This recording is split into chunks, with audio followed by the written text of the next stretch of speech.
Talking Heads podcast live from Pattaya, Thailand with your host Dave D. Join us weekdays. Check out all the latest updates on talkingheads-podcast.com.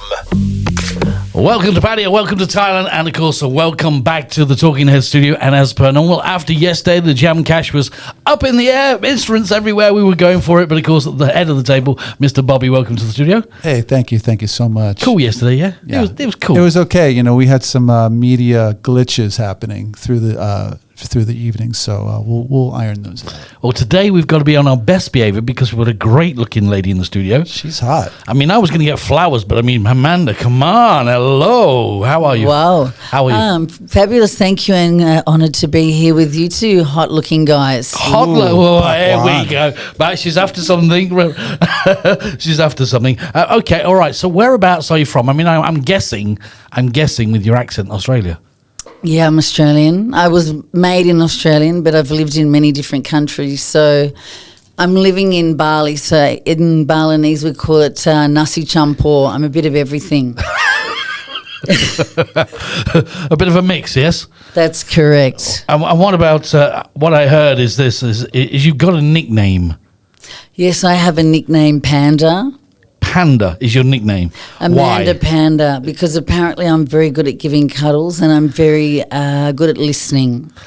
What do you reckon, Bobby? I like that. We got a cuddler in the studio. I'm going to get in line later. Good. Welcome to the Talking Heads studio. Do you like it? Do you like the colour? I love it. We went sort of like we was going to go for the men, then we went for the ladies, so we went sort of in betweeny. No, I love the in-betweeny. It works on everything. Yes. And the yellow in the gaudy. It's like a bi studio, isn't it? You know. No, I wouldn't say it's bi. It works for me. I like it. Love it. Okay, give me a little background on where you come from originally, and of course, what was your sort of your steps to wherever you went to. Can you give me a little background on yourself? Sure. So, Mum is German, father is Australian.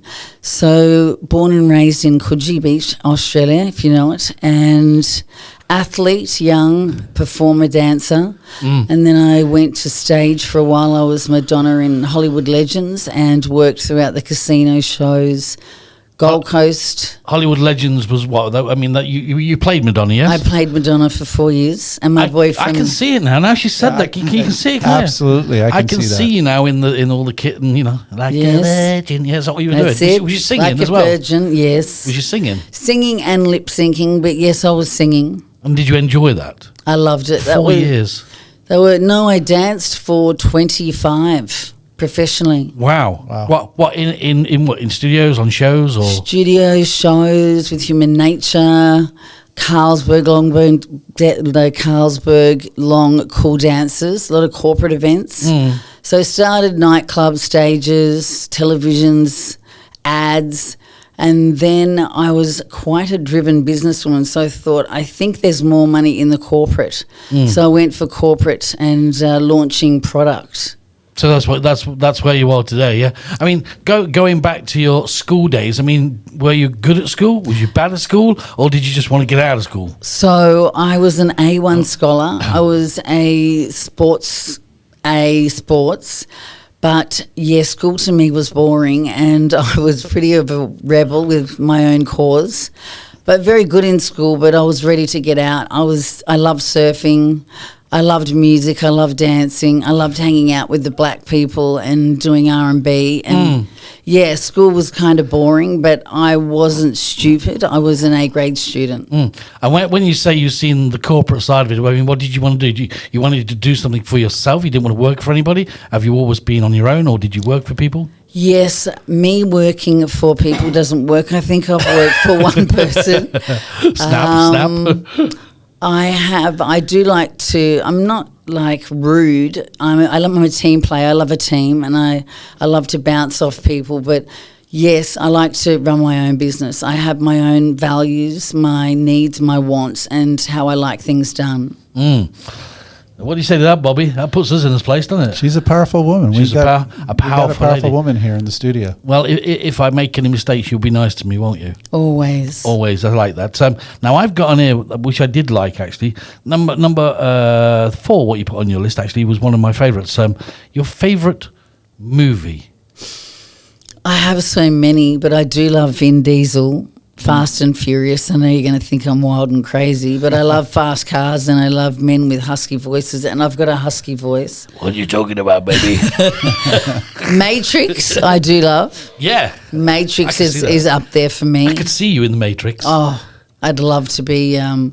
Was it not Destiny? Yeah, I definitely. And I've met Keanu Reeves in Australia in Movie World when I was also there. Wow. Yeah, I hear he's a really cool guy. he's awesome. Wow.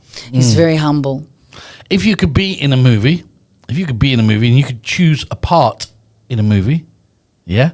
Because I can see that by what you've put on your piece of paper, I'm only going where I think you're going and coming from. I mean, what part would you like to play out of any movie? If I said to you now, you could take the part of anybody in any movie, where do you think you land? Sharon Stone in Basic Instinct was pretty good.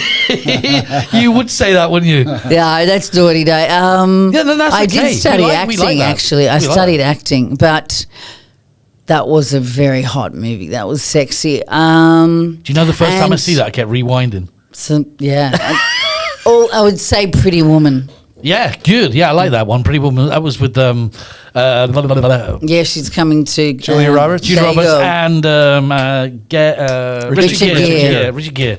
I like that. That was good. That wasn't it? I That like was awesome. That's the one I like. Yeah. Sharon Stone one. Yeah, that's No, Pretty Woman's me. Yeah, Yeah. I would. That role would do me just fine. Sharon Stone comes under the rewind button, but Yeah. Pretty Woman comes under the play it full length and watch it again. That's I like that it. one. Then when we come to music, I heard that you like the R&B sound. You like that? Is that? I love everything. Yeah, good answer. So you've got Elvis over there, and my boyfriend was Elvis in the show, and he looked like him, and he sang like him. He's in heaven today, but what a voice, what a man! I love Neil Diamond, Neil Sedaka, Johnny Cash. Like, I'm a music lover. I love Eminem and R&B and Dr. Dre. Everything You're Beyonce. very diverse. Very Diverse. Hey, Bobby, what do you think of that, eh? I like that. I heard that you teach yoga, but you also like the other side, which is really cool. It's balanced. It is, yes. I've got this very feminine side because I think the yoga replaced the dance because I was very hip hop. I wasn't tap and ballet. I love that hip hop. I love Madonna, Janet Jackson, Michael Jackson. So that real hardcore, strong dance, and the yoga complemented that for me to be more calm and within my body. Yoga changed my life, if I have to say, but dancing, I still dance and listen to music. It's in my soul, it's in my blood. How did you end up in Asia? I mean, how from being wherever you? I mean, from Australia, where did you go first? So from Australia, I was modelling, and I ended up in Hawaii working with Quicksilver doing some modelling. I was Which with island? a hot-looking guy, the North Shore. Okay. So I was in Haleiwa in a label more or less swimwear, but I lived on the North Shore, just near Foodland. And then back to the Gold Coast. And pretty much from there, I got into fashion and had fashion stores, went worldwide, was getting married, as you know, and then the breakup and then the change of life. And I was always... Been there, got that bit. We've got. I've done that a few times. I've been there. And that's not very nice, is it? Okay, few I'll be quiet. times. A few David. times. A few times, yes. I've been there, done that, and yeah, a few times. So there's always either, change of country, pace. So that led me then to Bali. I opened stores and did fashion there, and it went large. And then I got married to a barrister, and he had a lot of money, didn't really have to work. But he was a wild man. He could do what he ever wanted, and he did in a country that was very, not susceptible to his rules. So I decided after 7 years to step out of that. And I had more gifts to give back to the world. I could have sat there and travelled first class and spent all of his millions of money. I had my own money. But deep inside of me, I knew that I had a gift that instead of staying there with all that money and being a princess, that I had a gift and a mission that I had to get back on and get amongst the world and get into it and dance. That's and a big decision. it was hard and it was big. Excuse the expression, but that takes a lot of balls to do that. It was a lot of balls, and I don't have any, but trust me. It was. I mean, you get where I'm coming from. I mean, there's probably 99.9% of women would like to step into that. Everybody. It was very scary. Of course. Do you think that you were, in a way, sort of steered, manipulated, controlled, or any of those things? Any of those factors came into it? Did you feel pressured, or did you just want to go? So you don't have to say. But no, I'm here. I like transparency. I don't have to hide anything. I don't believe in hiding. He was wonderful. He treated me like a queen. He was a trader banker, so he would be up all night, and then in the morning he'd say, pack your bags, we're going to Rome and different countries. I didn't feel pressured because I could do what I wanted. He was escalating drinking. That was a bit wild. And then, doing crazy things. And he just started getting quite aggressive. And I was living like in a 5-star prison. I had the big mansion. He eliminated a lot of my friends. And it was just like him and I. We were the team. And that was okay for a while, when you're getting Tiffany diamond rings and all of that stuff. But it's not me. It soon blows away, though, doesn't it? It blows away. It blows away. It doesn't bring happiness. Quickly, it blows away. Yeah. It's stuff, and that is not the woman I am. He even said you could have had everything, and you weren't that. It's not me. I had it all. I wore it all, and I wore it without him. But I made my own choice, and I was scared shitless because I had an amazing life. If I wanted to buy a $10,000 dress tomorrow and get on a plane and take the girls out for the night and pay for it, I could. So I knew it was going to be hard, but I left home when I was 13. I missed that out. And whatever looks after me never let me down, and I knew that is with me. I lost a child. It's like an angel. I also have the boyfriend Elvis that is another angel, and I've always been looked after. I've travelled every country except for probably Turkey or Egypt. Turkey's nice. I want to go. I've been there, Istanbul. Yes. I used to live in Marmaris. I'm jealous. Nice. Hot-looking guys there too, I heard. Here we go. Now you're off again. Here we go. That's the Madonna in you. It is. So you ended up in Asia from Australia, coming back over to here. Yeah. And what would you say is your favourite island, favourite country in Asia now, being as you've done quite a bit of travelling? I've been everywhere because I performed Singapore, Hong Kong, Malaysia, and Indonesia, Jakarta. Been now a lot in Thailand. I love Thailand. I love the islands. Bali has a lot of magical islands also. But would you say that Bali is one of your favourite places or the favourite place? Yeah, there's just a special kind of soul and the nature. And it's primordial there. Yeah. It has a depth. There's a depth. Well, you two have been down to the what for festival? Bali Spirit Festival. We've both performed there and been there. Yeah. What one is that, Bobby? That happens in March or April of every year on March. Bali. Yeah. Yeah, and that's the gathering that we've seen on the beach one. Is that the one? That's a different one. Okay, and this one is what like a festival? It's 7 days of yoga. It's 7 days of yoga and movement. Okay. Dancing, drumming, and now they're doing workshops because I'm an NLP practitioner. So it's like growing, but it's dancing, it's movements, it's bands, and we've had Xavier Rudd, and it's fabulous. 7 days of movement and yoga, and the best teachers from around the world will come, and thousands of people gather. It's an incredible event. You've been to that one, Bobby? Yeah, you say? I've been 3 times. I've played there 3 times. Performed there, yeah. Good, yeah. Good atmosphere, I would imagine. Amazing. Yeah, it's an amazing week. But that's not happening next year, would it mean? Well, only because of the COVID, but it will be happening next year. That'll be gone soon. That's what I'm saying. That'll be March gone. is gone. It's nearly coming soon. March is gone. I think it'll be all cleared up soon.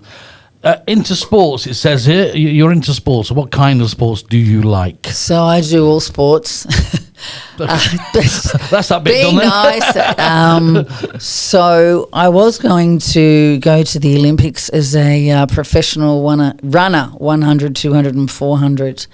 And I found my surfboard and boys. And so... Surfboard and boys? Yes. Okay. And that became no more Olympics, and the pretending to go to athletics in the afternoon and every morning early was kind of surfing. But I've played netball for Australia, not Australia as in the rep side, because when I was playing it wasn't a paid sport. So I decided no money, and it wasn't a paid sport. Basketball wasn't paid then. Paid soccer, football, and right now the sport that I play the most in Bali, where I'm residing, basketball sometimes. I still surf a little. What else? I dance a lot. I was going to say, you've pretty much covered it, haven't you? Yeah, I'm a sports person. I got that. I mean, I was tired, after the first two. And I do gym every day. I beach walk, and I'm a yogi, so. And of course, I would imagine, because this guy at the end is exactly the same. I can tell by his body. Not saying that your body isn't good. You got a good body too, but he's very toned, defined, tall. I'm blushing out over here. Hey, by the way, Nathan just dropped in and says hello to you guys, and so let's do a shout out to Nathan right Shout out to Nathan. Hello, now. Hey, Nathan, we love you, man. How you doing? All right. ZZ on the top. Okay. Love it. Like it. Yeah, and I love you, Nathan. And I was just telling the boys that you're the mayor of the island, and you have really looked after me, and you're a legend. Good. You love him, but we love him too. Yeah, we all love him. What would you say? I mean, I'm reading a couple of things here because I'm intrigued of what you've put down, and I'm very intrigued of what you've said so far, which I find amazing. Okay, but what is your passion in life? I mean, after everything you've told me so far, and I mean, we're not even scratched the surface yet, but I mean, what is your passion after doing the things that you've already told me? And I would imagine there's a lot more to come, but what is your passion? So my passion today is I assist young women that have been abused. I help young women, gain that love back to self that have been, beaten. And I did work in a rehabilitation centre for quite some time.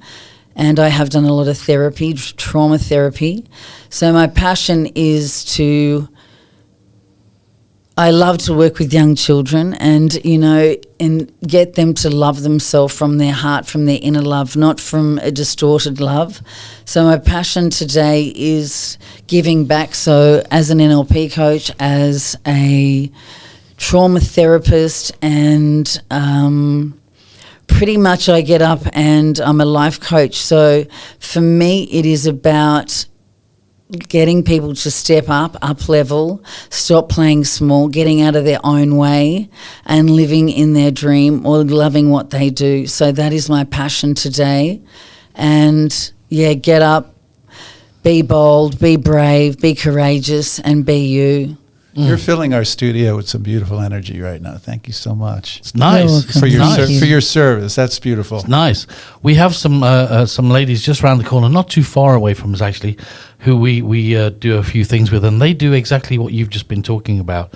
They take the girls that have been hurt in different ways and near to committing suicide and all these kind of things. And what they do, they take them out of society. They put them into a workshop. Yeah. And they teach them to be themselves and love themselves, and also they teach them a trade. Beautiful. Which I think is great. And I think I don't know what they've got so far, but I think at the last count around the corner here, I think they're about 70. That's fabulous. Just in this one, but they've got a lot all over the place. And the thing is that people don't realise is, we'll go on to this. A few years ago, I did some stuff with UNICEF. There was 360 people from around the world gathered, and basically we did a talk on this, and I didn't realise until we actually started talking about it just how severe it was. It's one of those things that it's swept under the carpet and people don't talk about it. Everybody talks about the happy stuff. People always talk about happy stuff. How are you? I'm all right. How are you? Yeah, I'm great, fantastic, brilliant. But they don't ever say, how are you? And they say, oh, well, last night actually I got my face smashed in and I was raped. Exactly. Nobody ever says that. It's very shallow. It's a very shallow. My dad used to say, people's lives are full of one-liners. That is so true. Dad's awesome. And when you say to people, how are you good? And when I'm working with them, I'm like, good's not an emotion, go deeper. But surely you have to, with different, I mean, let's get this into perspective. Of course, there is different levels. Yeah. So, I mean, you have to sort of like talk to them and find out exactly what's what, and then you can adjust what you're saying and talking about. Yeah, I would imagine, yes. Yeah, because I'm working with many different levels of, there's child abuse, there's anxiety, there's PTSD, there's post-traumatic stress disorder, there's, there's eating disorder, there's bulimia, there's addiction. And mostly at the base of all this, there's some limiting beliefs that I'm not lovable, I'm not worthy, I am not good enough. And the people that don't have role models to love them, and their role models may have been distorted or have had role models that didn't love them. We were war babies, it was pretty hard, tough back then. Get up, do it, and, no whinging, and sort of move on, and everything goes under the carpet, and we don't talk about pain and troubles and traumas. So, yeah, I work on different levels with everybody. Sometimes tough love, some very soft love. And then I take them through a series of different modalities. I watched a program a couple of nights ago. It was on Manila, yeah? It was on Manila, and it was about the homeless people and the girls down there and everything like that. The average age of a girl having a baby there at the moment is 14. Wow. That's the average age, okay? There was one girl that they interviewed, and she'd just turned 15 with 3 children. It's incredible. And she was living on the streets. Now, the thing, we don't want to go too deep into it, but what I can never get in my head is this, all right? And you tell me your outtake on this. This is any country. This is not aiming at, one country. This is aiming at everybody. How can a country give away billions and billions and billions and billions and billions of dollars away, but still can't look after their own people? Does that sort of, Bobby? Does that sort of go with you? You go there? Absolutely. Would you? That's the question of questions. No, I back you 100% because they talk so much about something that's got a few words, and they are leaving a bigger topic alone, that there's people that are harmed every day, and women, like you said, with 3 children, that they're not even a woman yet. No, it's I just don't get it. I don't go into it too much, but it's one thing that really inside of me eats me up when I see somebody on the TV bouncing up and down and clapping and jumping around saying he's brought 15 tanks, but he can't give the person that's his own countryman some food. Yeah, it happens. It just doesn't work with me. No, it breaks my heart, and a lot of things in Bali like that with other, and I don't want to go deep in that, my heart just breaks, and I want to say something to these people, but as I've gotten older, because I was very opinionated, and now that I'm a practitioner, I don't react, I respond, and I don't have razor blades in my tongue, but behaviour to children, it doesn't roll with me. My dad used to say you can sum all that up in one word: greed. Yes. That's what he used to say. Or fantasy, or people that are just totally sick. They're just fantasies and sick or whatever. We won't go there. No. But one thing I was intrigued by, after listening to what you've been saying and talking about, is he says, "Are you looking for a partner?" Okay, I'm going to read what you said. Are you looking for a partner, and what is he like? Yeah. Or what is he supposed to be like? His attributes, values, and beliefs. What do you want out of him? Now we're talking about somebody. Before, we were talking about somebody that you had everything with, okay, and you didn't like that situation, right? So are you looking for a partner now, okay? And if you were looking for a partner now, which maybe you are, because that's what it says on the piece of paper, okay, what are you looking for? I love you, because I was only like, that sounded so, they were just kind of like little sort of snippets. But anyway, I love how you read it out. It sounded like I was writing gibberish, but I did leave a couple of things out with that man, and I don't, we don't need to say that. No. And but yes, I am looking for a man. I turned 50 on July 5. And it's not that I don't have an issue with finding men, but I don't want to settle for second best and just anybody, because I'm very happy with my own self and I don't need something outside of me to fill me or something externally to validate me. Not saying that I'm a rock star, because I'm definitely not. Maybe in my mind I like fun, but I'll never be with a man to just be fulfilled. So, but doing what you've done in your life, doing all the things that you do, okay, and all the things you have done so far, amazing. I must say that, amazing, okay? You're a very strong-minded woman, okay? So to find a partner that suits you with your kind of background, do you think that would be easy or do you think that would be hard? As everybody says, it's hard, but I have changed. I know I'm just summarising Amanda, but I have become softer. I compromise. That's 50, by the way. and you know, nothing ever's perfect. I think because my mother and father's relationship was so imperfect, I had this thing that I wanted a perfect relationship. And a man I was dating 8 years ago, it was beautiful. He said to me, Amanda, I love you, but your problem is you want everything perfect, and nothing's perfect. We have our good days, our bad days. We might fight. And I said to that man, thank you, I love you, because that is such truth.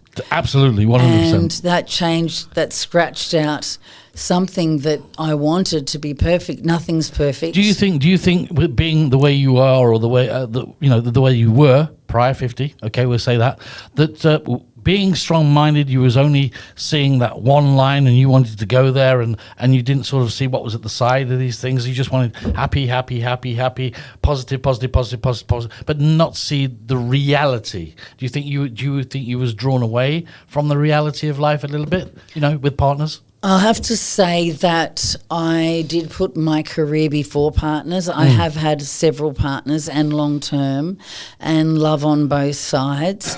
I have self-sabotaged one or two that have been really lovely. They used to say, I think you put your career before me. I will never do that again.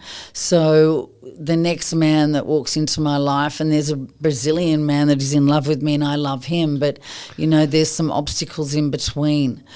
But today, yes, changing so much of that one-sided, one-tracked mind.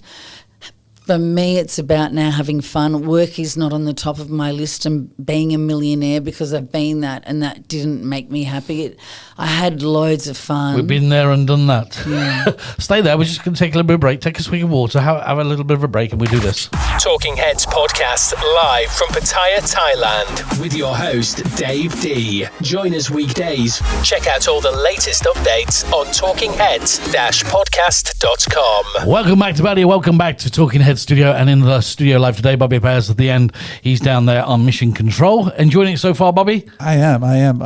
There's a saying by Osho that what's the saying? The saying is truthfulness is the greatest aphrodisiac. When you tell the truth, it just gets everything firing. And I'm feeling that right now. You are telling the truth, and the truth is a beautiful thing.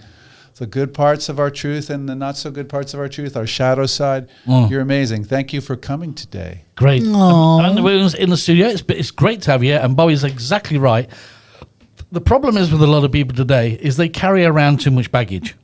I've let that go. They carry too much baggage around. Be whatever that baggage is, be it lies, be it this, be it that, be it not the truth. Because if everybody was truthful, the world would be totally a different place. Absolutely. But what you're saying is, I can relate to what you're saying about, I was just interested in my business. My business was first, everybody came second. I've been there, done that, got that T-shirt. So now at 50, sorry for keep saying 50. No, I'm proud of it. But yeah, and you look great for it. If I was Brazilian and 26, I'd be probably chasing you down the road.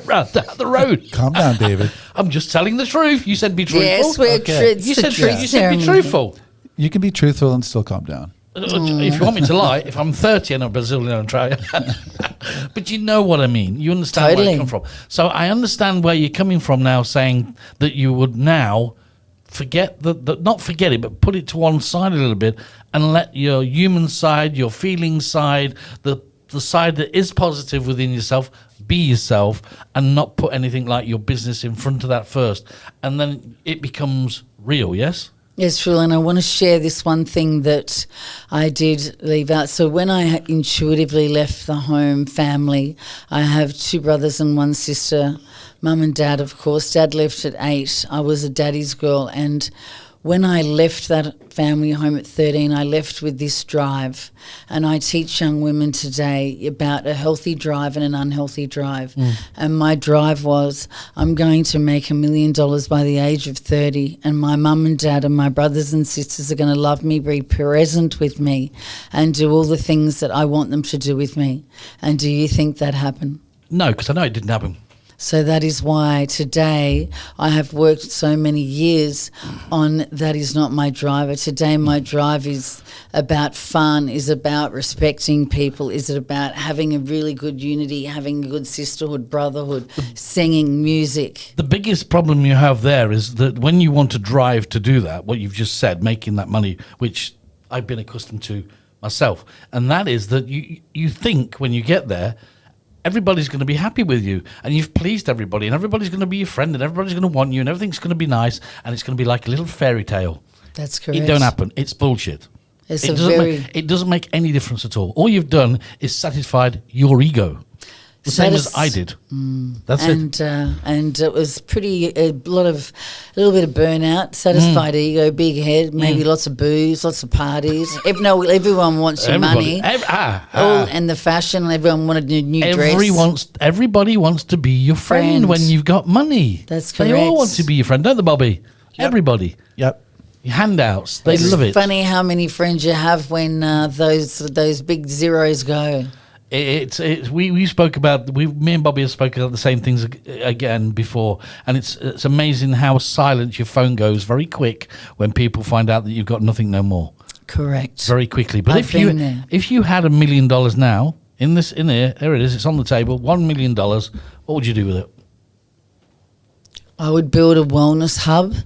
A wellness hub for people to, pretty much like the Bali Spirit Festival. So there would be dancing, there would be music, there would be nutrition, there would be talks on, how to feed your body, what we eat, when we eat, how we eat.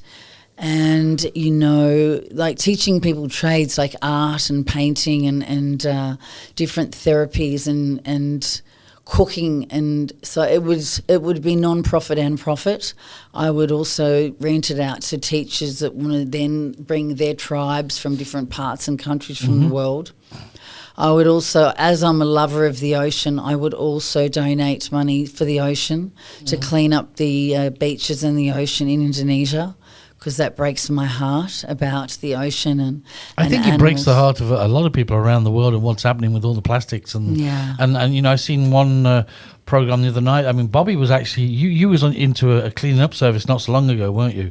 On Trash Hero. I picked up trash 2 weeks ago in Jomtien. Which there was a lot of videos actually on YouTube from around the world doing it on the same day. Yeah. And one guy was saying that they've got the nylon nets that they're not biodegradable, they don't disappear, and they've got the other nets that do, but they're all turning over to these nylon nets now, and of course that's what's snaring up all the animals in the ocean. I mean, it's very sad. I never told you, but the Norwegian embassy was there that day. Oh, was they? Yeah, they were hanging out. They came down and they were picking up trash. It was amazing. I was there too that day because I picked up trash. Because Amanda? Amanda out in Jomtien? Yeah. All right. Yeah. She's going to come on the show too. With Craig. Small world. It's a very small world.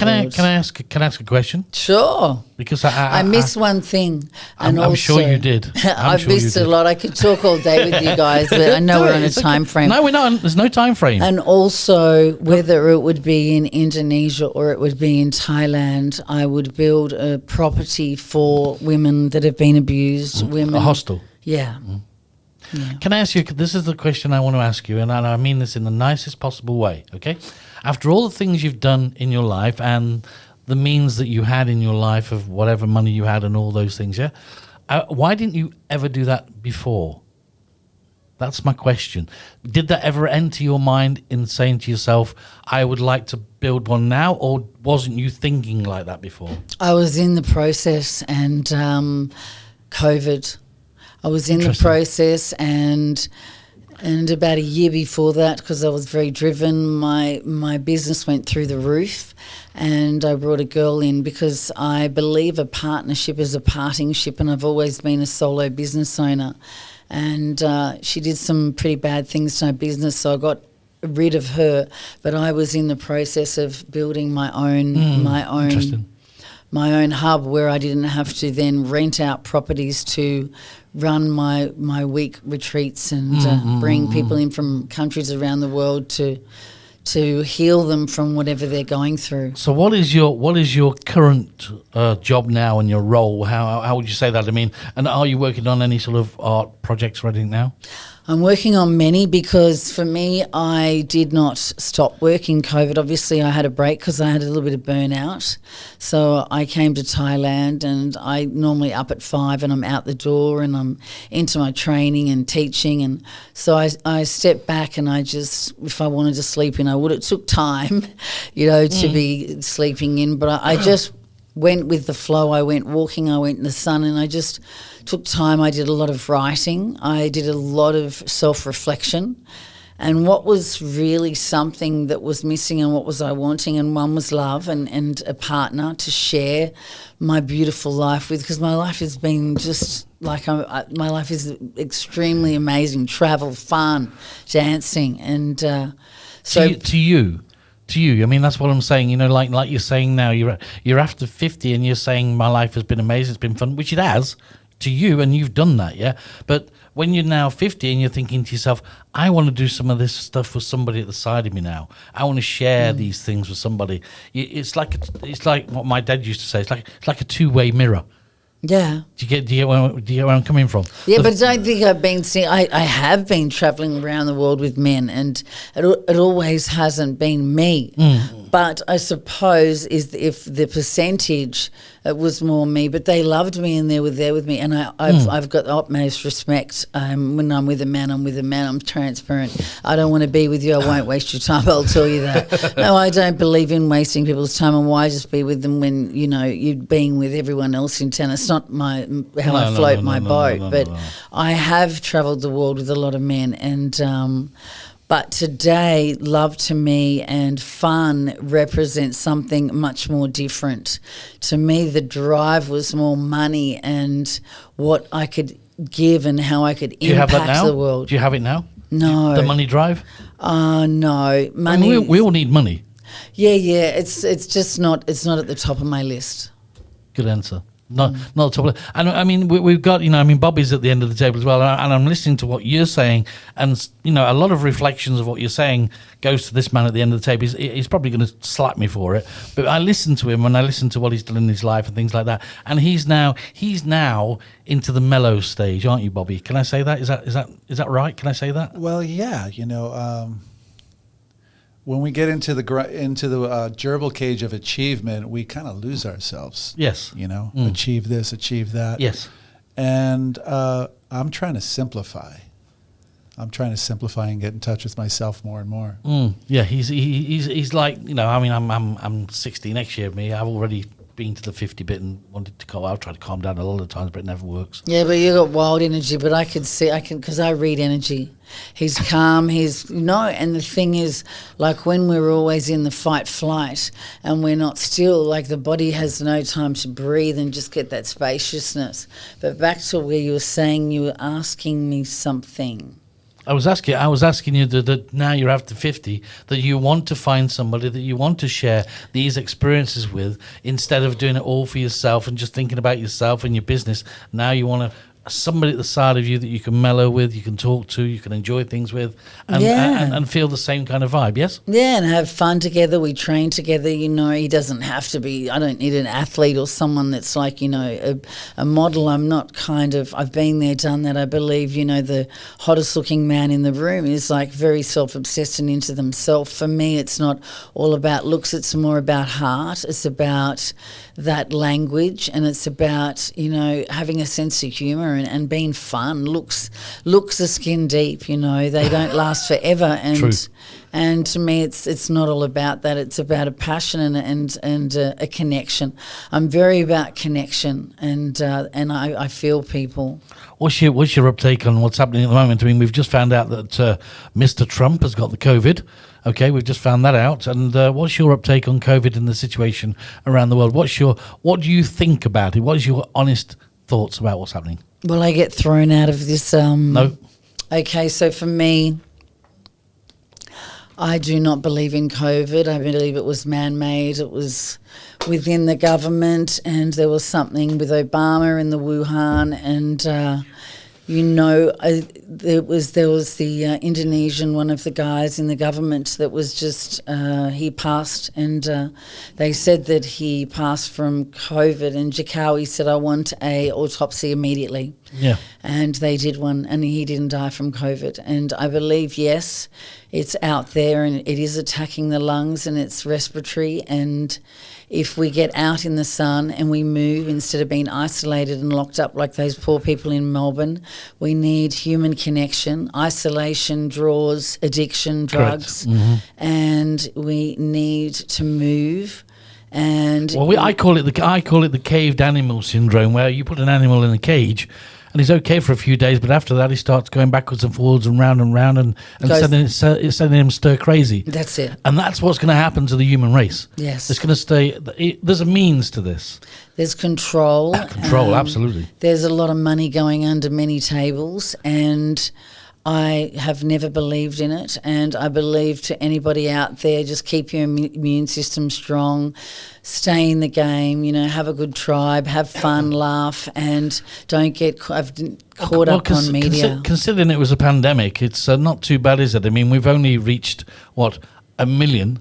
In all the time it's been out there, we're only at 1 million out of 7 billion people. So it's not that much of a pandemic, is it? It's not a pandemic. We've had volcanoes, earthquakes, Spanish flu. We've had deaths on SARS. Deaths on Thailand roads, and of course influenza and stuff like the flu kills more and more people every day than this does. And we have deaths. We have people get hit on the head by coconuts, and there's many deaths for that. And I'm sure that's more than COVID alone. Absolutely. So we're going to leave it there on COVID, yeah, because we can we don't want to go there. We can go all day on it, and to be honest, it's what's what we're doing now is actually what's driving COVID. Exactly, because we're giving it energy. We're giving it energy, and a lot of people around the world are giving it bullshit energy. So I don't go there. I just don't like the fear they're instilling, and we don't need to talk about it, because while we're talking about it, we're keeping it going. We are. So we're going to go straight off that. What do you love for fun? I mean, you've got all this nice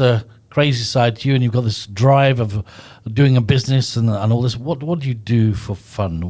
How does somebody like you have fun? I'm a bit of a romantic. I love to be, taken out and have a beautiful dinner on the beach, under the mezzanine, and I love diving. I love going on boats. I love being on the water, boat trips, fun, movies, laughing. I love laughter, and just getting wild and crazy. Letting your hair down. That's it. I'm not like a serious, rigid. I do let my hair down. I'm actually quite a bit of a comedian. You'll see that one day, maybe before I go. Yeah, I am a funny character. I've got. I think it was when I was starting acting. I don't wear many masks because I'm transparent and I'm me. But I think I have certain, not personalities. They're not sub personalities, but I can be a businesswoman. I can be very funny. What parts did you play? Probably every role except for a depressant or a drama queen. I'm not a princess or a drama queen. What was your favourite role when you was acting? The one you really, really got into and you really liked doing?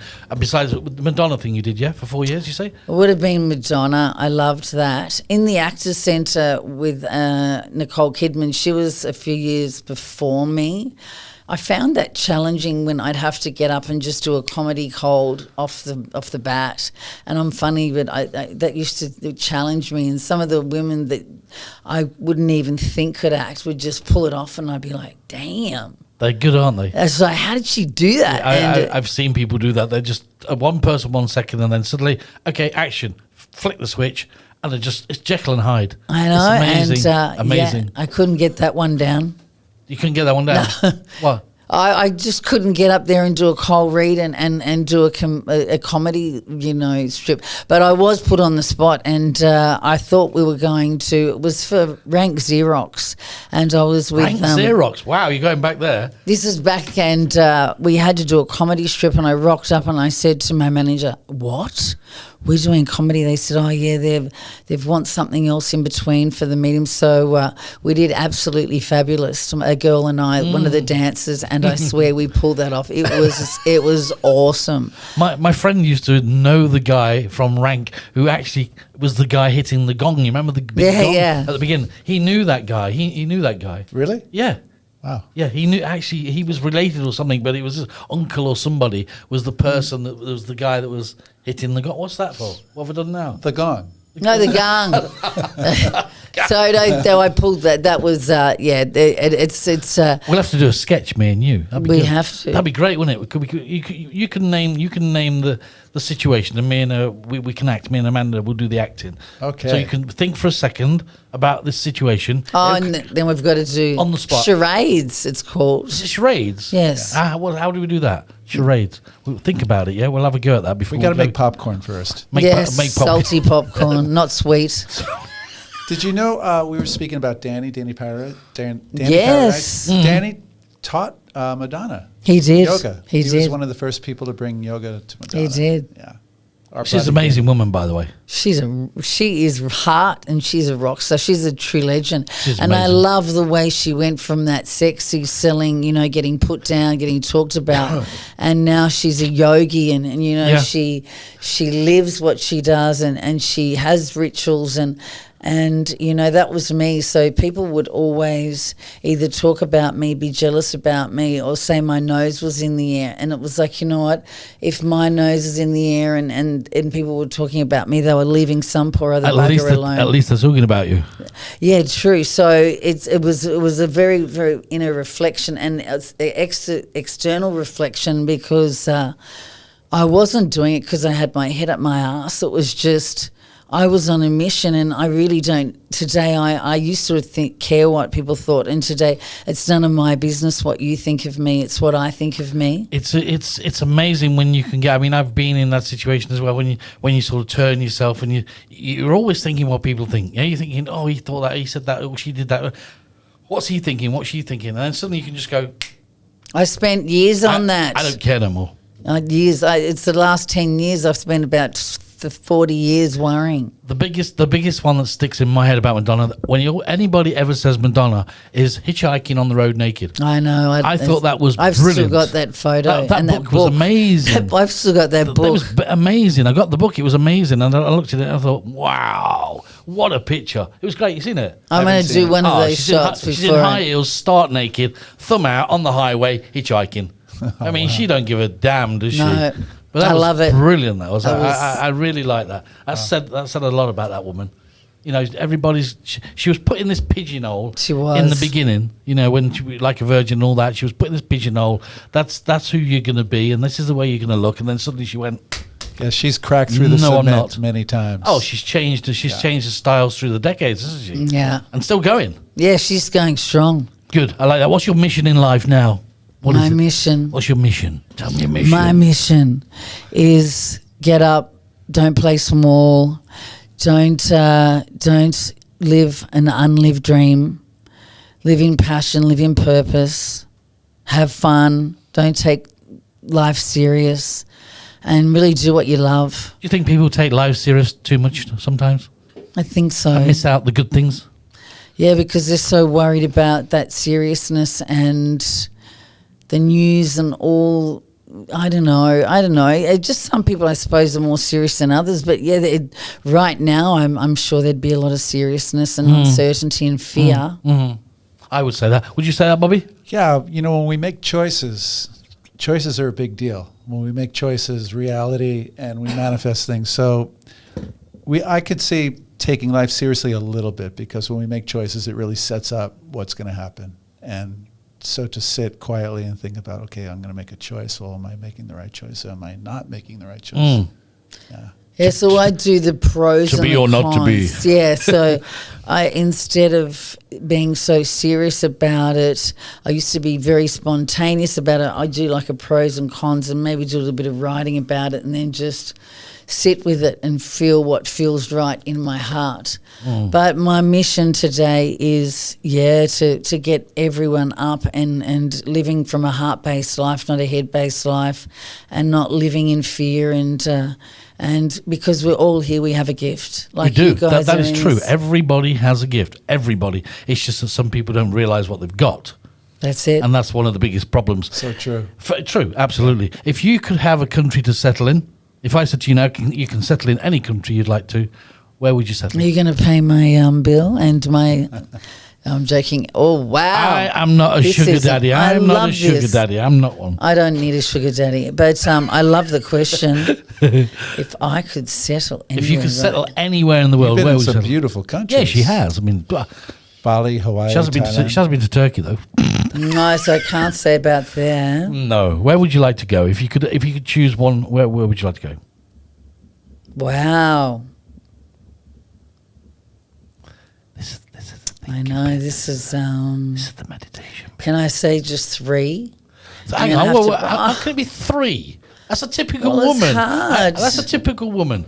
I asked you for 1. and Yeah, you I'm allowed to... 3. that is true. When That's I like used to- shopping. No, like when I used to get on the boat and I'd have 10 pairs of shoes and the captain would say, take them out and you're only allowed to bring 3. I'm like, what? Yeah. Okay. Come on, just 1. I know, hang on. It's Okay, tell me your 3 first. 3. Tulum, Okay. Number 2. Greece, Nice. Number 1.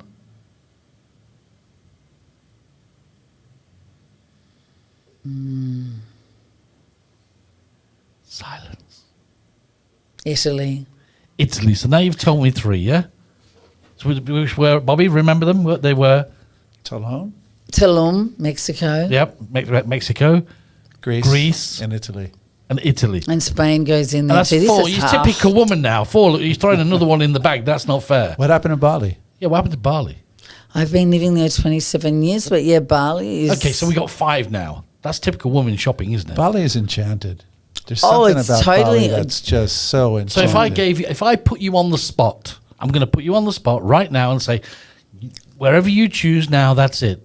This is it. This is your destination. This is where you're going to be. Out of those 5, which one would just jump to your mind and you say, that's it? Okay, a beachfront home in Bali with acreage, with nature. There we go. There we go. Proved it, you see. She gave me a top 3. She added another one, then put Bali on the end of that one in the shopping bag, and she chose the end one. That is a woman's priority, isn't it? Come on. But I wouldn't say no to a mansion in Spain either. You can't say that. I would choose. I would choose. I'm true, it's fact. I would choose Bali if they pulled 3/4 of the automobiles off that island and motorbikes, and if they cleaned up I the agree. ocean. I like Bali. Yeah, you should see it now. It's like the old Bali. My girlfriend's ring. You would be clean and no traffic and Bit like patio. Yeah. Well, it's just this is still. I've really enjoyed it here. It's still like there's people, a bigger community expat, and Bali is just like that old Bali. Remember that Bali where you got jaffles and omelets and just a juice or a green juice or not a green banana, and the water was clean and it was quiet and it's very very very back to the nature is old. Well, it's going to, isn't it? You take human nature out of nature, and nature repairs itself. That's exactly it's a right. simple. It's a simple process, and that's what's happening now, all over these places. Yeah, that's the blessing that COVID has brought to some Yeah. of these places. Yeah. I'm with you. The only blessing that for me out of COVID is allowing Mama Nature to just restore have itself to again. restore and have a breath and be free from people destroying her.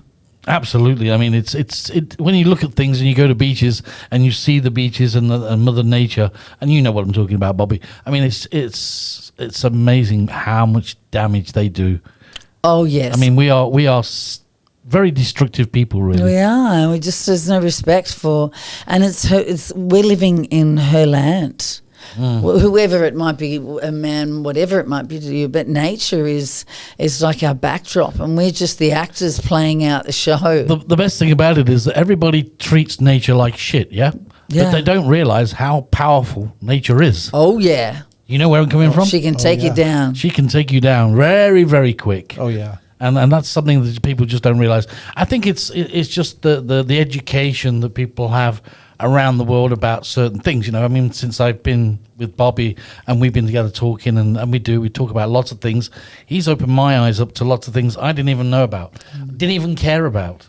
Yeah, didn't even watch on TV, didn't watch documentaries, didn't watch anything about that. Yet the other day I walked in here and I said, go home and watch this video called My Teacher, the Octopus. I've heard about that You have movie the to other day. check it out. I heard it's I would never, I'm putting my hands up, I would never ever have thought about watching something like that. I'm gonna watch it again. I just got told about this 3 days ago. It's only because since It's I've been with amazing. him, he's like, you know what I mean? He's Yeah, but teaching me. not just that. He's a beautiful soul. But you both is. are. It's like you're yin and yang. That's it. That's And I it. love That's it. the one. We're definitely yin and yang. I love it. 100%. Now, if you could have a charity of your choice, you've got a pile of money on the table, here it is, and you could help a charity of your choice, what would it be? You go first, and I'm going to go as well. Because I've No, you go first. I've been talking too much. Time for But you to you're go the- you're first. the- you're the But guest. I've been answering questions. You go first. Okay, I would give it to Bernardo's. Bernardo's is a children's home for children that haven't got any mothers or fathers, and they're there and they can be put up for adoption and sent to better homes, because that's where I'm from. So that's the reason I would give back to Bernardo's. That's beautiful. That is beautiful. And you? Yeah, I would. It'd be around education for children also. So you would give back to the community in the way of what? Teaching them, or Yeah, so I do go to the orphanage and play and do yoga and teach different things. So maybe build a school for them. They're getting more and more now, because it's kind of coming like it's branching out as something to give back. So maybe I need to sort of start something a little bit different with another twist. There's two places here that I've visited that touch you, if that's what you want to say. There's a Hand Foundation, which is run by Margaret. Yes. You probably know she takes children in and she looks after them and takes care of them. But the one that's touched me all the time I've been in Thailand, and I've been to quite a few places, is the Chameleon Centre, which is over at Rayon. And the Chameleon Centre looks after people that are HIV positive and have got the viruses and different stages and things like this. At the time, I believe that the Chameleon Centre had one of the longest surviving born with AIDS, with the virus. Came in as a child, and she was 22, I think, the last time I was there. But they do a very, very good service to the people and taking care of people. So if I was in that bracket, if I was in the bracket of a multimillionaire, I could probably guarantee that some of it would be going their way. But I have helped in the past as much as we can, and people do know, who I know, help them as much as they can. But I think in a big way, those are the two places I would like to give back to as well. And also cancer, because I lost my Andre of cancer, and Is it the another Elvis guy? Elvis, yeah, and another partner, and and the Cancer Foundation, and so. And I wanted to just quickly touch over this also. What I really love about the children in Bali is that they don't have the gadgets, they don't have money, they play on the side of the streets. And what the children have to do every morning before school is they go and they pick all the rubbish up and they sweep the streets, and even on the weekends, and they're taught about to keep nature clean and keep their area clean, and where their school is and the area where they study. And one of the laws that I would like to come in worldwide, if I could have a golden rule or whatever, and I was the person sitting in the big hot chair, and they said, okay, you can basically put out one rule for the whole world, what would it be? My answer would be no child until they're 16 can have a mobile device. Mine too. That's what I would say. It's destroying people's lives. It's the technology today is fantastic. Listen, the technology is fantastic. There's some brilliant technology out there, and it does a lot of great things. but it's killing the minds of children. It is. They don't Simple as play. that. They don't It's, move. it's like we spoke about before. I mean, Bobby, this AI that's coming in. I mean, it's basically just it's taking away their childhood. Me as a child, I found fun out of an apple box and wheels and made a go-kart. And we played in the street, and we did kids things. We got muddy. We had little tubs that we went on the water with. We had fun. Now today, when you look around in a restaurant or wherever you look, or today now here in Pattaya, just have a look around and see what the children are doing with their parents. Nobody's talking, not even the parents or the boyfriends and girlfriends. Nobody. And there was a famous artist, there was a famous photographer that did some pictures of people who would be taking a selfie with a phone, or they're taking pictures, or they're talking on the phone, or holding it everywhere. He got them to hold their hand, taking their selfie with the phone in. Then he took the phone away, and then he took the picture. And then he said to the person, "Do you realise how silly you look?" Because they do. It's just ridiculous. It's a very powerful tool, that. But it is killing the minds of children. One thing I have a rule I want to share with you. Yeah, so sure. when I'm ever with people and I'm out at a dinner or I'm anywhere, so there's a rule: if you want to be on the phone, you can leave, because it's totally the height of rudeness. And we have a no phone rule at the table. This is when I'm with my friends, clearly, because we understand each other and we want to communicate and connect and talk about good things, and not sit there on the phone and checking messages and going on Twitter and TikTok and the days of conversation are disappearing. They are. The days of understanding each other physically, whatever, mentally, are disappearing because these gadgets are taking over. And also, they're filling a lot of the young brains today with mush, with rubbish, and they believe that they're going to grow up and be a YouTube superstar, which they're not. It's a bit shallow, and then that will change. It's just. Yeah, it's there's no human connection. There's a lot of depression because they're comparing themselves to somebody that's like, what are they doing? I don't do it. I never touch photos up, but then they look like a size 16 and then they're a size 8 and everyone's competing against each other, and it's a very unhealthy thing. One-touch enhancement. I like that. Actually, I like that because most days I'm 33. Well, you can trim your waistline down. I've got a girlfriend that is. What's wrong with my waistline? She's I'm not. I'm just saying that's so addicted to it, and I just say to her, you look at your age, you're 54, and you're doing that, and it's just, why do you have to change yourself? True, absolutely true. One thing I do like from you, and I like a quote from you. There's always quotes from different people I've met around the world in different situations. But this quote I like from you, and Bobby will sort of connect with this one as well. Life is not about finding yourself; it's about creating yourself. Quoted Amanda Jane. Yeah, I like that. That's beautiful. Do you like that? I do. Yeah, because I believe we really need to find who we are, and then, and there's nothing wrong with us. We're not broken. It's just our mind that is fed by society and all of these different things, and we are creation of one, of unity, and we have a gift that's this inner genius gift that needs to be let out. It's amazing. It's amazing how we can all flick switches in other people's minds just to help them, isn't it? When they're in that depression stage or whatever, they go so deep in it themselves that they're thinking everything themselves, but just another human being talking to them and bringing them out of that by flicking different switches can save lives. Can. And so I'm going to leave you with this, okay? This is what I'm going to leave you with today because it's been brilliant. You enjoyed it, Bobby? Totally. Yeah, I mean, we loved it. Will you come back? Yeah, of course. It's Been awesome. Good. I love it. You got to come back. Evaluate your life as a project. Life can be portrayed by an exceptional piece of art with dreams and inspirations, or a dull canvas merely filled with the colour at all. Oh, you did go through my website. I've been through your drawers as well. I've got everything. Well, there's nothing naughty in them.